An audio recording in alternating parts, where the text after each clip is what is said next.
제 마지막 시간에는 제조기업의 원가 흐름부터 시작해서 우리 원가 파트에서 가장 초반에 이제 공부하게 되는 중요한 종합원가 계산 정도까지를 한번 정리해 보고 싶었는데 할 수 있는 데까지 할게요. 가능하면 이제 표준원가 계산까지도 하고.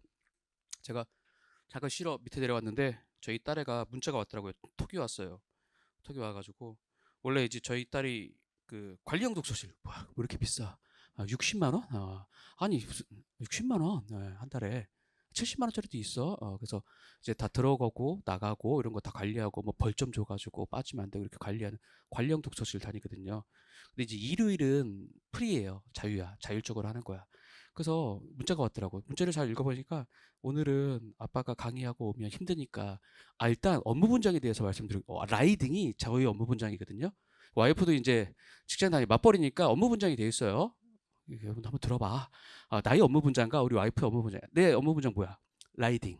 애들 학원. 이제 어저께 같은 경우에는 저희 이제 첫째 독서실 데려다주고 데려오고 우리 그 둘째 초등학교 6학년 애가 학원을 이제 3개 돌아야 되고 그러니까 3개 다 또 라이딩 해야 되죠. 그리고 기다리고 데려오고 이런 거 다 제가 해야 돼요. 라이딩이 제 업무 분장이고 와이프 이제 평일에는 일찍 출근하거든요. 그러다 보니까 와이프는 자기 몸 건사하기도 힘들어. 일단 출근을 해. 아침밥 제가 하죠. 예. 라이딩을 하기 위해서 제가 5시에 퇴근을 합니다. 항상. 약속은 거의 점심에 잡아요. 그래서 저녁밥도 제예요. 그 밥을 한 사람이 설거지를 해야 된다면 설거지도 제가 하죠. 분리수거 제가 하죠. 음식물 쓰레기 제가 버리죠. 화장실 청소 제가 해요. 뭐 도대체 와이프의 업무 분장도 있어. 와이프 업무 분장은 청소기 돌리기, 그리고 세탁기 돌리기, 건조기 돌리기 주로 또 돌리는 걸 좋아하셔. 그래서 와이프님의 업무 분장이 이렇게 3개야. 그 3개를 제외한 나머지가 다 제 업무 분장이거든요. 불공평하죠. 나 진짜. 근데 이렇게 어떻게 됐어. 어떻게 됐으니까 어쩔 수가 없어. 이제 한번 굳혀진 것은 업무분장은 다시 안 한다고 그러면 끝이야. 그래서 제가 라이딩을 하고 있는데 저희 딸의 문자는 이거였어요. 라이딩 데리러 오기 힘드니까 좀 멀어서 약간 거리가 있거든요. 그러니까 그냥 집 근처에 있는 스터디 카페에 가서 공부하다가 걸어올게요. 이렇게 말을 한 거야. 그래서 애는 참 착한데 이런 생각이 들더라고요. 근데 다시 잘 생각해 보니까 이게 착한 게 아니야. 아니 관련 독서실 60만 원인데 애가 가끔씩 토요일 일요일이면 자율 이제 관련 독서실 안 가도 되는 자유롭게 공부하는 날에는 맨날 또 스카를 가서 또 결제를 해. 스카를 가서 결제하고 저희 집은 이제 제 사업용 카드로 이거 말해도 되나? 우리 와이프도 제 사업용 카드 하나 가지고 있고 저희 애가 제 사업용 카드를 가지고 있죠. 이 편집해야 되나? 하여튼 그래서 맨날 긁히는데 나는 그 10,000원짜리 밥 먹는데 우리 애는 막 이제 어저께도 보면 뷔페 가서 30,000원짜리 뷔페 먹고 이러면서 너무 즐거운 거 아닌가? 그리고 또 뭐 관련 도서실 60만 원 내는데 또 스카를 가가지고 하는 거지 이중으로 또 돈이 드는 거잖아. 그냥 착하다고 생각할게요. 착하다. 애는 착한데 참 돈 엄청 들어. 관련 도서실 60만 원이고 영어 수학은 이제 뭐 학원을 시도해 봤는데 받아주는 데도 없고 가도 잘 못하고 이래가지고 다 또 과외하거든요. 둘 다 과외. 그리고 관련 국어실 다니고 그리고 제가 말씀드렸잖아. 우리 저희 저희 애 취미는 교재 수집이거든요. 교재 수집이어서 교재를 가끔 독서실을 옮길 때 한번 가가지고 독서실 가서 같이 교재를 버리려고 하는데 이제 교재를 이만큼 들고 오더라고요. 이게 이제 독서실을 옮기려고 하는 거였어. 관련 독서실을 또 한 군데 오래 있으면 또 이제 이게 이 동기부여가 잘 안 된대. 그리고 관련 독서실도 옮겨야 된대. 이만큼을 제가 들고 나와. 그래가지고 어이구 받으러 갔더니만 가져서 쓰레기통에 다 버려. 이렇게 다 버려. 다 왔더니 수학책인데 막 수학책에 현우진을 들을 수가 없다니까. 현우진 선생님 들을 수도 없는데 다 사가지고 그냥 안 보고 버린 교재들이 됐어. 그 얘기하면 나만 스트레스 받아. 여러분은 웃을지 모르겠지만 저는 스트레스예요 지금. 그러니까 그냥 지도를 나가자고. 자 여러분, 자 우리 다 봤어. 벌써 1회도 끝났잖아. 자 1회도 끝나서 이제 다시 돌아와서 빠진 거 이제 듬성듬성 우리가 채우면 되는데 여러분 제조기업의 원가 흐름은 우리가 물론 처음에 배워.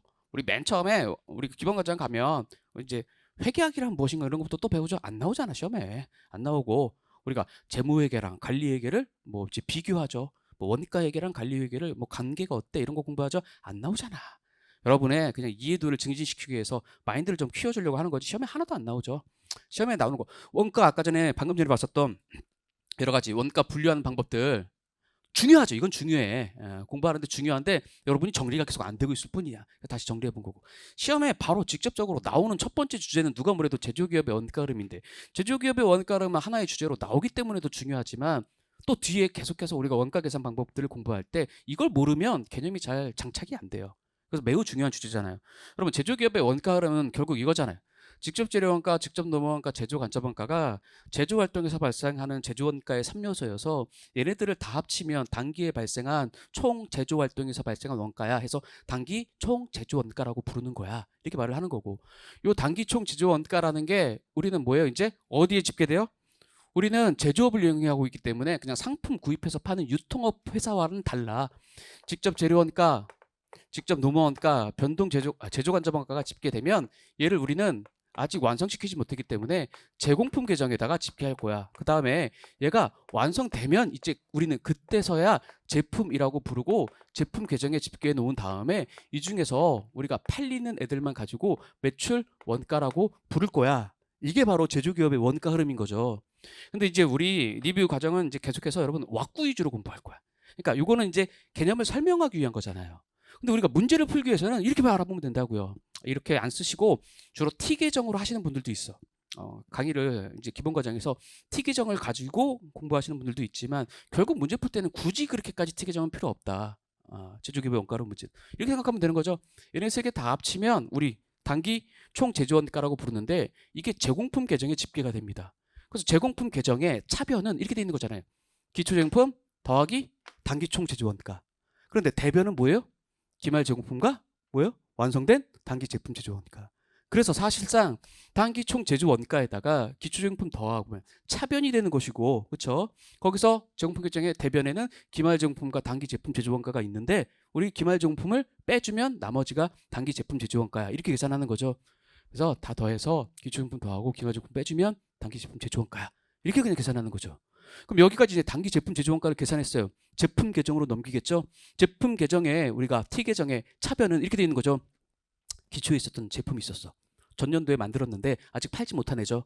이게 있었는데 단기 제품 추가적으로 완성한 단기 제품 제조원가가 있어. 차변이죠. 근데 대변에는 뭐가 있는 거예요? 우리가 기말에 남아있는 제품이 있고 팔렸으면 매출원가라고 부르는 거죠. 그것을 T 계정을 계속 그리면서 할 수는 없잖아. 귀찮아. 그래서 그러니까 뭐야? 그냥 우리가 단기 제품 제조원가에다가 기초 제품 더하고 기말 제품 빼주면 매출원가야. 이런 식으로 우리가 그냥 공부를 하는 거죠. 이렇게 정리를 해버리는 거예요. 그런데 다만 우리가 여기 보면 직접 재료원가라는 것은 직접 노무원가랑 제조 간접원가라는 약간 다른 성격이 있어요. 그래서 재료원가라는 것은 기초에 있었던 재료에다가 우리가 추가적으로 매입을 하게 되면 사용 가능한 재료가 되는데, 우리가 재료라는 것은 구입과 사용이 달라요. 구입했다고 해서 다 사용하는 게 아니라는 거죠. 우리가 사용한 것만큼만을 재료원가라고 부르는 것이고, 남아있는 애들은 기말 재료라는 이름으로 우리가 항상 뭐가 될 수 있어요? 재고자산이 될 수 있는 거죠.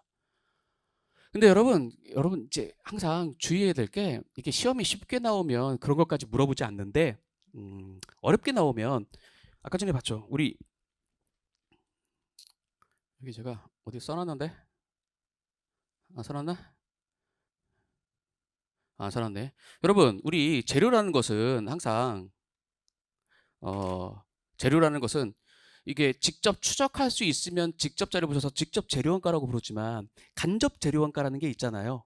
우리가 이제 개념 과정에서 이제 공부할 때는 좀 유치한 예들도 많이 드는데, 뭐 그런 예들은 이제 안 들 건데, 그냥 목공용 풀이라든지 뭐 볼트, 너트 이런 것들은 A 제품에 쓰였는지 B 제품에 쓰였는지 알 수가 없어요. 그래서 사실상 여러분 정확하게 하려면 원재료 T 계정이라고 한다면, 원재료 T 계정에서 만약에 기초에 있었어 원재료, 근데 추가로 매입을 했어 원재료를, 기말에 남아있는 원재료를 빼면 다 직접 재료 원가냐? 그건 사실은 아니야. 원래는 어렵게 나오면 뭐냐면 간접 재료 원가가 있을 수 있단 말이에요. 간접 재료 원가는 여기 제조 간접 원가에 집계해 줘야 된단 말이에요. 그래서 아주 요즘은 1차 시험에서도 막 복잡하게 나오다 보니까 옛날에는 그냥 원재료 이렇게 말해버리면 됐었는데, 사실상은 정확하게 표현하려면 기초에 있었던 직접 재료에 추가적으로 직접 재료를 구입하면 기말에 남아있는 직접 재료를 빼주면 그게 바로 사용한 거야. 이렇게 해서 직접 재료 원가 이렇게 말을 해야 되는 게 맞죠.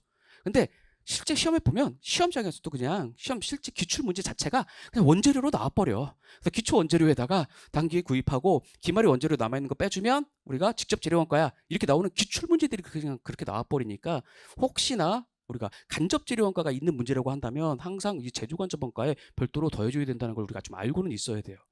어쨌든 재료 원가의 그런 특성성 때문에 재료 원가는 우리가 재고 자산을 구성합니다. 기말에 남아있는 재료가 있을 수 있다는 거죠. 그래서 이렇게 풀 건데 우리 시험에서는 항상 이렇게 풀라고 문제 안 주죠. 항상 뭐예요? 역추적하라고 하죠. 이 흐름을 알고 있는 상황 하에서 거꾸로 가가지고 여기 알려주고 여기 알려준 다음에 가운데 단기 제품 제조 원가 얼마니? 이런 식으로 막 물어보죠. 그리고 쭉 가가지고 기초원가 얼마니? 이렇게 물어보면 거꾸로 풀어서 직접 재료원가랑 직접 노무원가 합쳐서 기초원가, 기본원가 얼마니? 이거 계산하라는 거죠. 가끔씩 뭐예요? 직접 노무원가 얼마니? 직접 재료 또 뭐예요? 구입액은 얼마니? 여기죠? 매입액.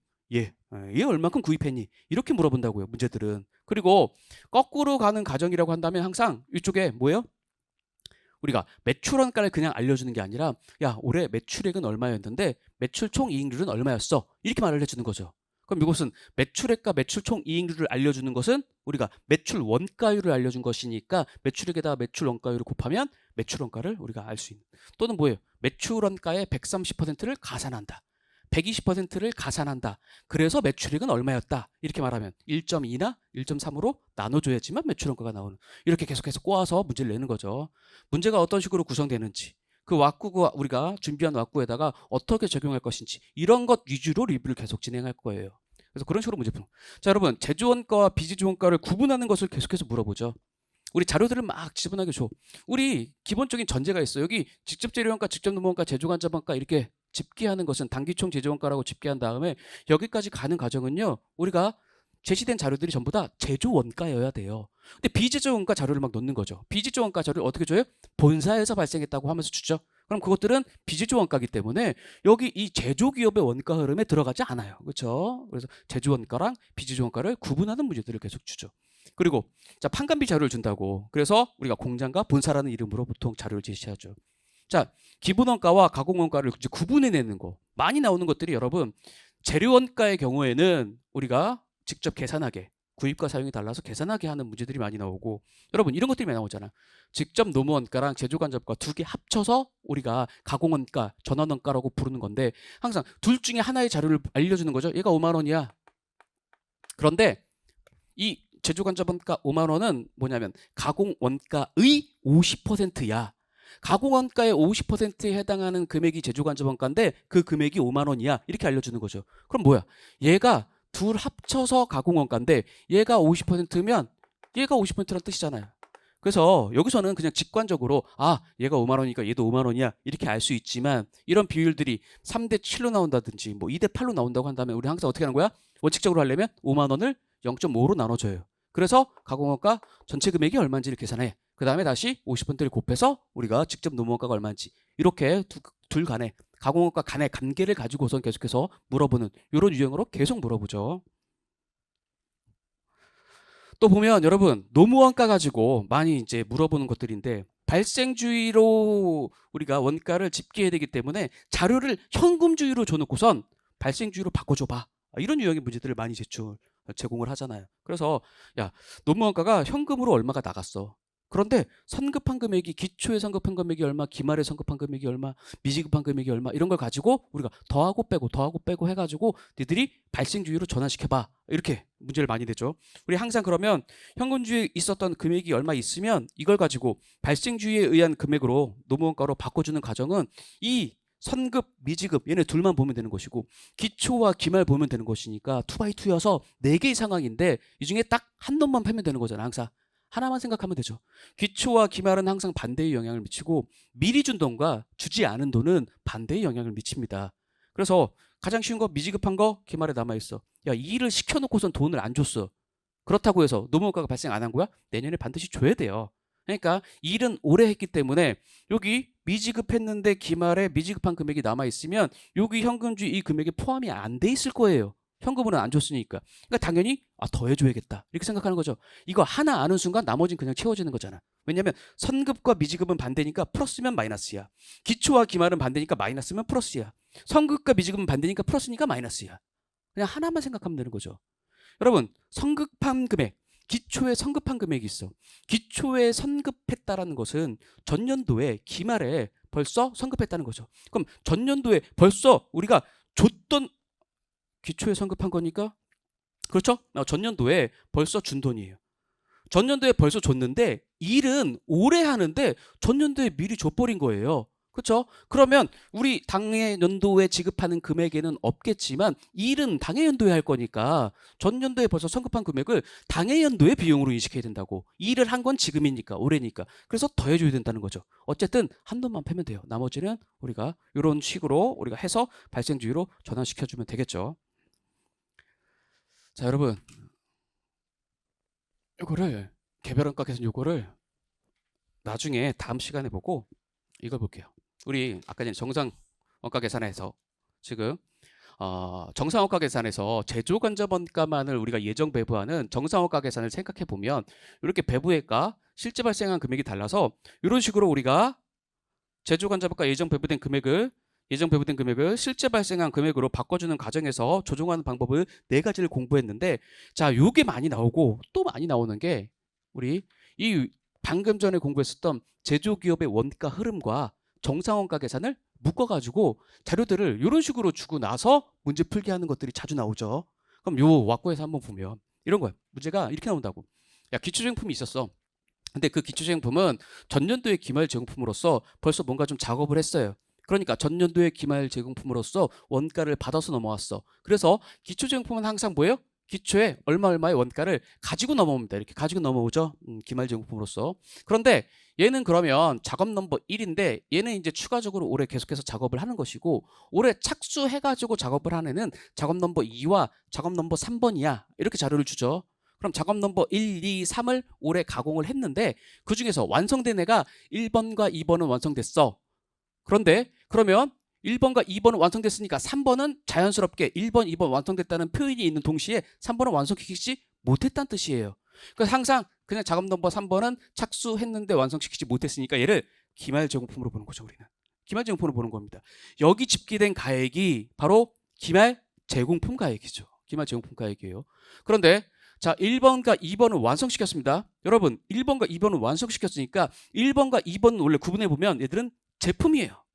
제품인데 1번은 팔렸어 라는 표현이 있으면 완성됐는데 판매됐으니까 얘는 매출원가예요. 완성됐는데 판매되지 않았으니까 얘는 기말제품이 되는 거죠. 그래서 제조기업의 원가 흐름에서 우리가 제공품으로 가고 제품으로 가고 매출원가로 가는 것을 우리가 이렇게 요 1번, 2번, 3번이라는 개별 작업의 번호 순서대로 해가지고 자료들을 정리해 보면 결국은 기말제공품, 기말제품, 매출원가가 될 거야 라고 바라보는 겁니다.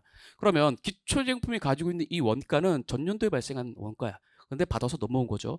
단기에 이제 추가적으로 원가가 발생했을 겁니다. 단기에 추가적으로 얘도 추가적으로 가공시키고, 얘네들은 착수해서 가공시키기 위해서 재료도 들어가고 우리가 가공원가도 들어갔습니다. 그러면 직접 재료원가, 직접 노무원가, 제조 간접원가가 투입됐다는 거예요.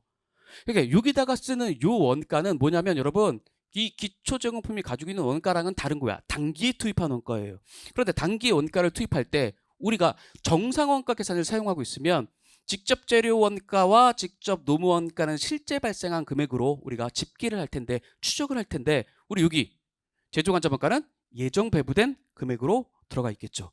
어쨌든 여러분, 예정 배부된 금액이라고 하더라도 여기 직접 재료 원가, 여기 직접 노무 원가, 여기 제조 간접원가 다 합친 것을 우리 제조기업의 원가로 보면 단기 총 제조 원가예요. 이게 단기 총 제조 원가죠. 얘가 단기 총 제조 원가야. 그럼 여러분, 얘가 단기 총 제조 원가니까 우리 제조기업의 원가 흐름 문제여서 이렇게 왁구를 다 완성시킨 다음에 단기 제품 제조 원가를 물어본다면 우리 어떻게 계산하는 거야? 단기 제품 제조 원가는 어떻게 계산하는 겁니까? 기초 제공품 더하기 단기 총 제조 원가 빼기 기말 제공품이죠. 그러니까 어떻게 계산하는 거야? 여기 가액이 있으면 요만큼 기초 제공품 더하기 단기 총 제조 원가 합치면 이만큼이에요. 이만큼인데 여기서 얘를 빼버린다는 거죠. 얘를 빼버리면 노란색 어떻게 표시하면 돼? 여기까지죠. 여기 이렇게 다 더하면 이게 단기 제품 제조 원가라는 뜻이에요. 노란색으로 계산하면 이게 단기 제품 제조 원가야. 이렇게 우리가 계산할 수 있는 거죠. 근데 봤더니만 이 단기 제품 제조 원가 잘 봤더니만 기초 제품에 있는 이 금액과 단기 발생한 금액들 합쳐가지고 여기 합계 금액, 그리고 여기 작업 넘버 2의 합계 금액, 요 두 개의 합침 이 두 개를 합치면 단기 제품 제조원가죠. 그렇죠? 이 두 개를 합친 가액이 바로 단기 제품 제조원가입니다. 여러분, 자, 제조기업의 원가 흐름에 우리가 계산하는 방식 공부했었던 것에 충실하게 해서 기초제품품 더하기 단기총 제조원가 빼기 기말제품을 하면 이 두 개의 금액을 합친 거라는 거죠. 여러분, 매출원가는 벌써 여기 다 합치면 매출원가라는 거 알고 있어요. 근데 우리 제조기업의 원가 흐름에선 뭐라고 했어요? 매출원가라는 것은 기초제품 더하기 단기 제품 제조원가 빼기 기말 제품이라고 했어. 그럼 그 논리에, 그 흐름에 충실하게 우리가 접근해 보면 기초 제품이 별도로 여기에는 여러분 표시가 안 돼 있습니다. 기초 제품이라는 것은 여기에 표시가 안 돼 있어. 왜 표시가 안 돼 있습니까? 자, 어렵게 나오면 기초 제품을 줍니다. 또 자료를. 기초 제품은 여기에 표시될 수가 없는 이유가 기초 제품은 전년도에 벌써 완성시킨 애예요. 전년도에 벌써 완성시켰으니까 추가적으로 직접 재료원가, 직접 노무원가, 제조관자원가가 투입이 안 돼요. 그러니까 여기 재료가 노무원가가 제조관자원가가 투입이 안 되니까 별도로 이렇게 있는 거야. 자료에 별도로 있겠죠. 기초제품. 근데 기초제품이 만약에 없다고 한다면 이제 기초제품 더하기 없어. 그러면 단기 제품 제조원가 빼기 우리가 기말에 남아있는 제품이니까 당연히 이만큼이 될 거 아니에요. 그래서 얘가 매출원가가 되는 이런 구조인 거죠. 그런데 이제 여기가 또 예정 배부돼 있다 보니까 우리가 예정 배부돼 있으면 요 차이가 발생해. 요 차이를 우리가 조정해 주는 문제가 발생하는 거죠. 그때 뭐예요? 여기 우리 금액들을 바라보면서 우리가 배부를 예정 배부돼 있는 금액을 우리가 원가 요소 비례변법으로 조정해 주면 처음부터 실제 원가 계산을 사용한 것과 동일한 결과가 발생하겠죠. 자, 오늘은 우리 종합원가 계산까지만 조금만 보고 갈 건데 몇 시야 지금? 시간이 잘 안 보이나?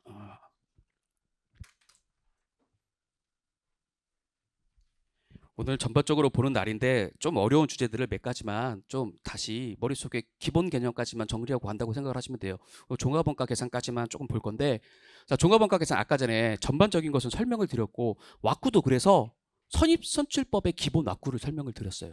선입선출법의 기본 왁구를 설명드렸는데, 자, 여기 종합원가 계산의 평균법과 선입선출법 비교하는 문제들이 자주 나오잖아요. 우리 종합원가 계산 파트는 전반적으로 보면 딱 중간을 나누면 그 중간이 바로 평균법 선입선출법이에요.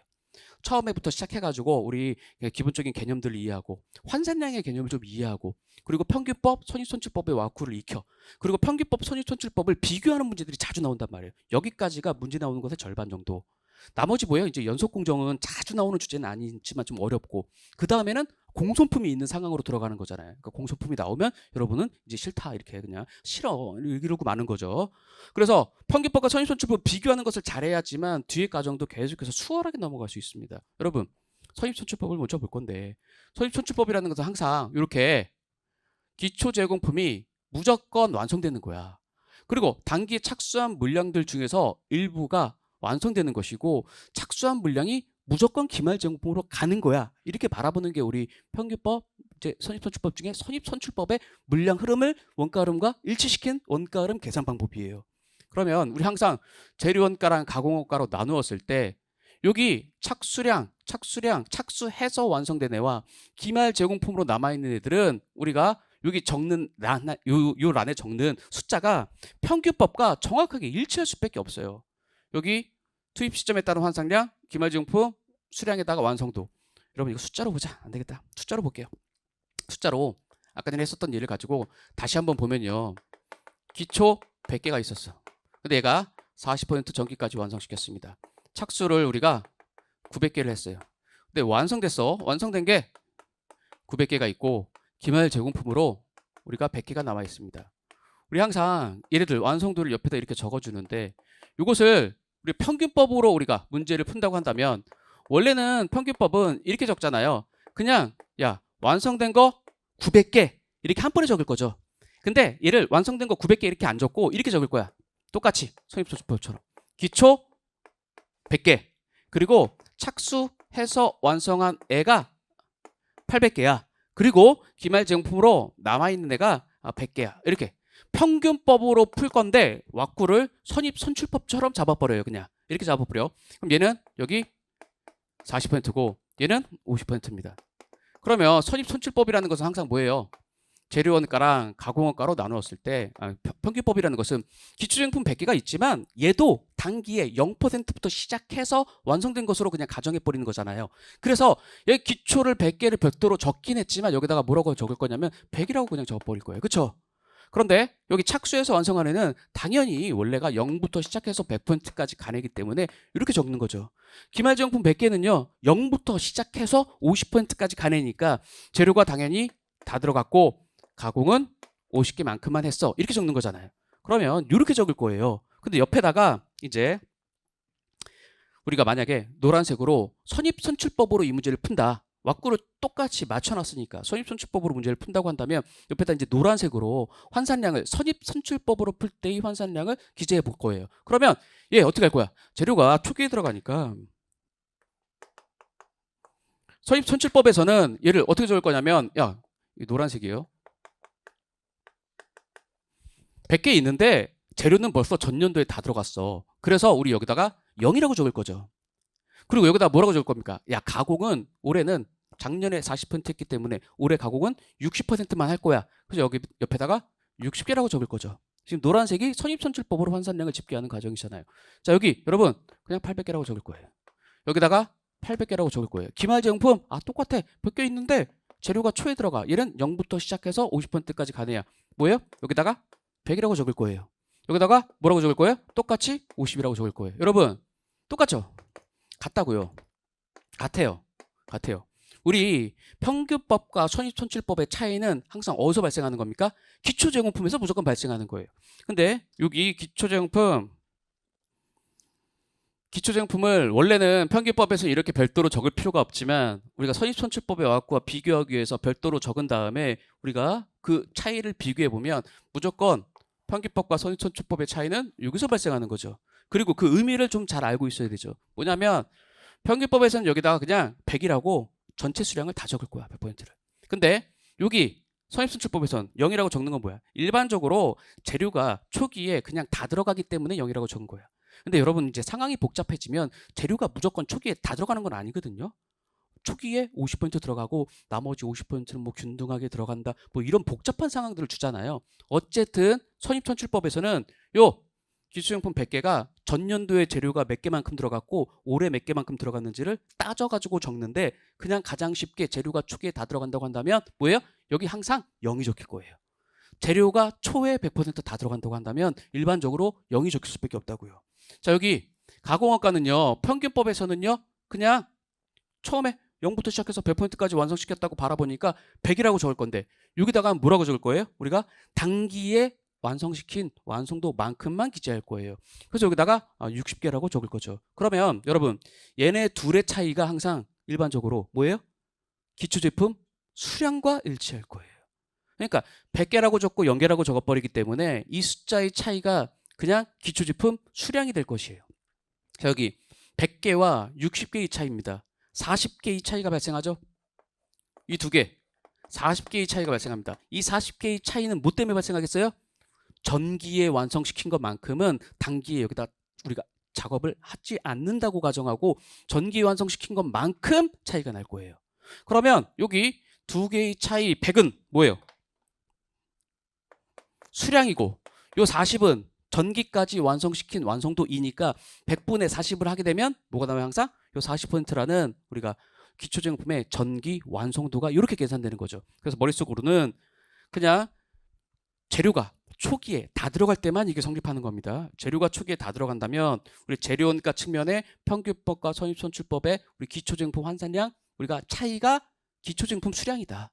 두 번째 가공원가 측면의 차이가 전기 완성도다. 이렇게 해서 여러분 머릿속에 좀 정리하셔야 돼. 이런 문제들이 계속 나오니까 그렇죠. 계속 나오니까.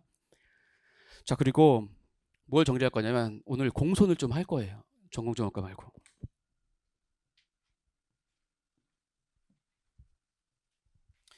여러분이 제일 어려워하는 건 표준원가 계산.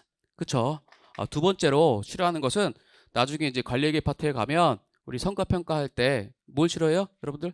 원가중 시점에 성과평가까지는 괜찮아. 근데 판매 부분에 성과평가 가가지고 매출 가격 차이. 그렇죠?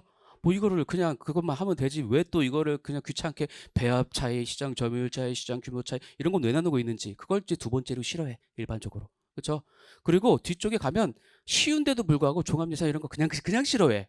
뒤쪽인데 계속 나오고 계산은 복잡하니까 싫어해. 그리고 원래는 처음 공부할 때는 종합원가 계산에서 공손품을 싫어하죠. 좋아해야 돼. 재밌잖아. 여러분, 자 이제 공손품액이라는 건 이런 거잖아요. 공손품 자체가 불량품이라는 뜻이에요. 합격 기준에 미달해 우리가 요구하는 품질 수준보다 떨어지기 때문에 얘네들을 우리가 불합격품 또는 공손품이라고 부르는데 종합원가 계산에선 계속해서 공손품이라고 부르는 것이고, 원래 기초에 있었던 제공품에다가 단기에 착수한 거 우리가 더하면 완성되거나 기말 제공품으로 남아 있어야 되는데 뭐가 생긴 거예요? 이제 합격 기준에 미달하는 우리 공손 물량들이 나오기 시작한 거죠. 그래서 얘들이 불합격품인 것은 맞지만 여기에도 재료원가가 들어갔고 우리가 가공원가가 들어갔어. 그럼 여기 재료원가, 가공원가 들어갔는데 우리 제조업을 영위하는 회사들은 이렇게 바라보는 거죠. 야, 불합격품은 원래 나오는 거야. 야, 우리가 제조업 영위하는데 불합격품이 어떻게 안 나와? 일반적으로 나오는 거야. 우리 재무회계 공부할 때 유형자산이라든지 재고자산을 우리가 목적한 대로, 재고자산은 우리가 팔기 위해서, 유형자산은 영업활동에 사용하기 위해서 그 취득 목적에 부합하는 데까지 들어갔었던 취득 부대 비용들은 전부 다 취득원가에 가산하는 것과 동일한 방식으로 우리가 제조업을 영위하는 데 있어서 불합격품은 원래 나오는 거야. 원래 나오는 건데 여기 들어갔었던 원가를 당연히 뭐예요? 정상적인 우리 제품들의 원가에 가산해 줘야 돼. 이렇게 바라보는 거죠. 논리구조는 이렇게 되는 것이고, 그래서 원래 공선품, 불합격품을 위해서 들어간 원가들도 전부 다 정상품에 더해줄 건데 그렇다고 모든 원가를 다 더해줄 수는 없어. 우리 제조 공정이 안정적으로 운영되고 있다면 발생하는 정상적인 공선 원가가 있고 우리 비정상적인 상황 하에서 발생하는 원가가 있는데, 정상적으로 발생하는 원래 우리가 허용할 수 있는 그만큼까지만 정상품에 가산할 거고 나머지 원가들은 그냥 비용 처리할 거야. 이렇게 바라보는 거죠. 그래서 정상 공손원가와 비정상 공손원가로 나누어서 다른 방식으로 회계 처리하겠다는 겁니다.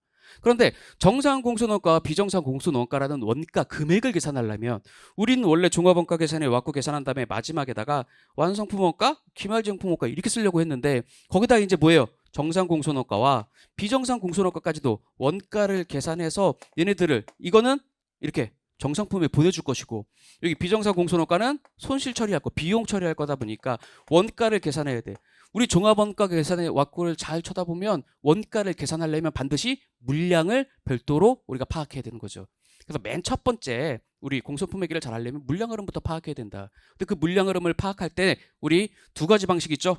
우리가 도달 기준도 있고 우리가 통과 기준도 있는데 일반적으로 그냥 우리 문제에서는 거의 대부분 그냥 통과 기준으로 나오니까 도달 기준으로 나온다고 한다면 어떻게 할 거야? 이거는 객관식 가정가서 문제로 한번 볼 거예요.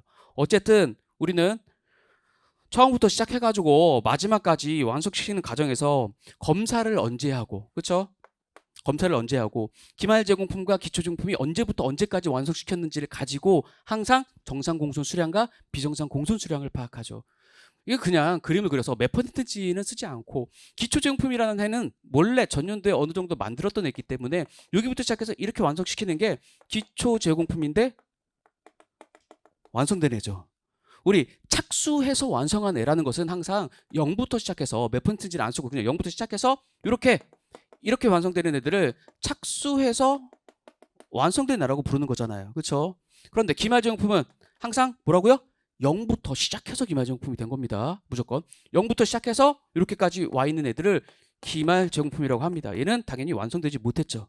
그런데 우리 공손이 발생하면 우리가 검사를 언제 했는지에 따라서 공손이 어디서 튀어나오는지가 달라진다는 거죠. 그래서 검사를 이 시점에 했으면 우리 선입선출법의 논리대로 하면 공손은 여기와 여기서만 나와 무조건. 그렇죠? 이렇게 바라보는 거죠. 그래서 검사를 통과한 애들 중에 봤더니만 여기 착수해서 완성한 애와 기말제공품 얘네들이 검사를 통과했어요. 요 수량에다가 회사가 설정하고 있는 정상공손 허용률을 곱하면 그게 정상공손 수량이야.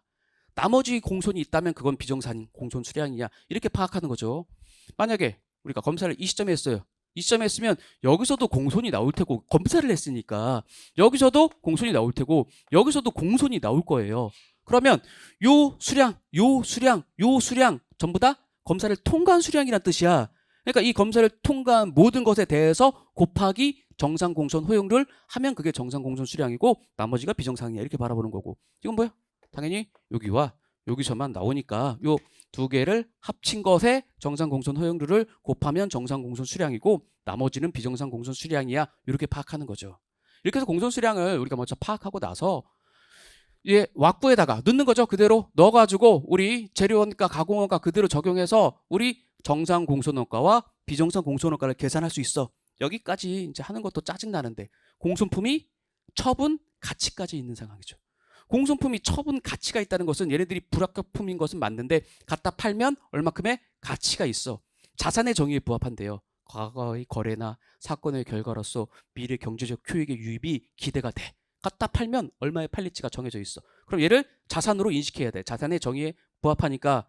그래서 자산의 정의에 부합하니까 얘네들을 갖다 팔면 들어오는 돈만큼을, 갖다 팔면 들어오는 돈만큼을, 여러분들이 가끔씩 헷갈리는데 정상공손 원가에서만, 우리가 정상공손 수량에서만 얘네들이 갖다 팔면 우리가 돈이 들어, 아니야. 여러분, 정상공손이든 비정상공손 수량이든 전부 다 불합격품입니다.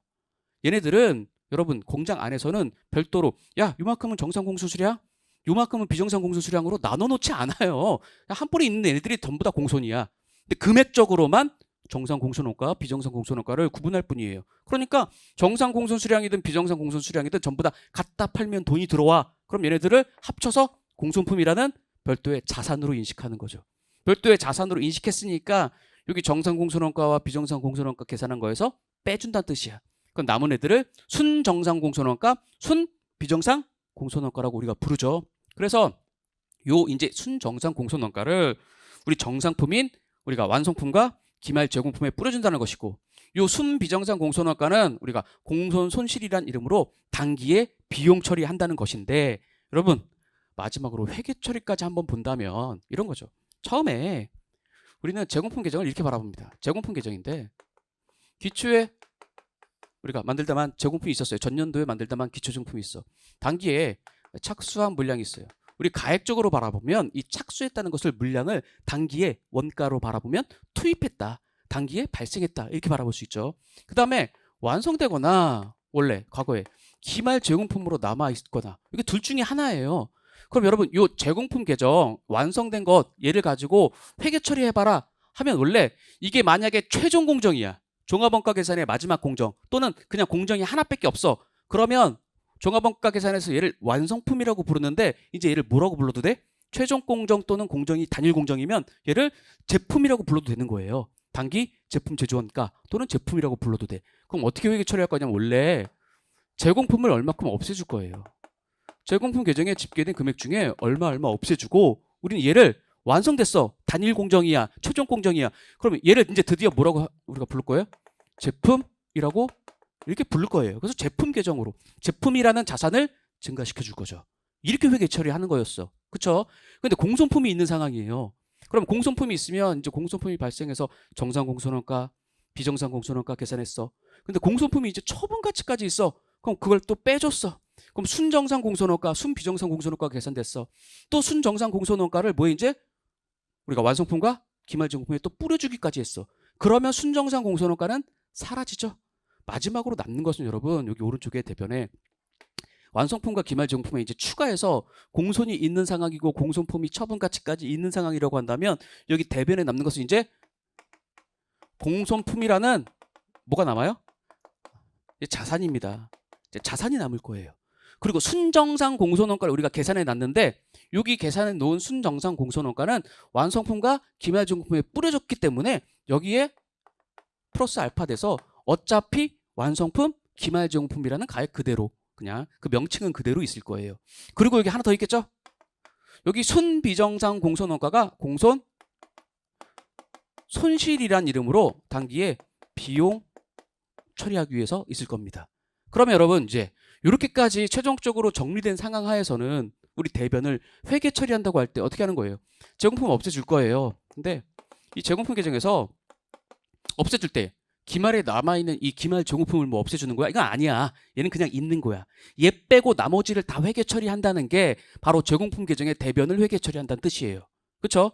그럼 얘 빼고 나머지 것들 어떻게 회계 처리할 겁니까? 얘 완성됐죠? 얘를 제품이라고 할 거예요. 완성됐으니까. 최종 공정이니까. 제품 얼마. 그렇죠?